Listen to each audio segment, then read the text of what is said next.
Object क्या है देखिए ट्रांसफ़र ऑफ प्रॉपर्टी एक्ट का। देखिए सबसे पहला तो है कि एक डेफिनेट, क्लियर और एक यूनिफॉर्म लॉ बनाना। किस लिए, किस चीज़ के लिए? तो ट्रांसफ़र ऑफ इमूवेबल प्रॉपर्टी के लिए।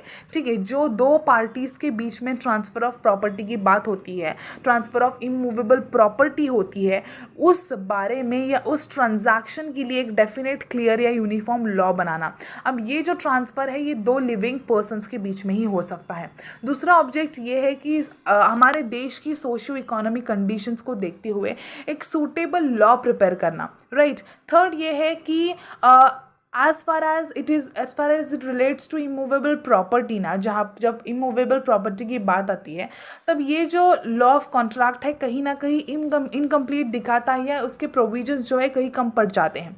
तो इसीलिए एक complete code banana law of contract का इमूवेबल प्रॉपर्टी के लिए स्पेसिफिकली, ये एक उद्देश्य है इस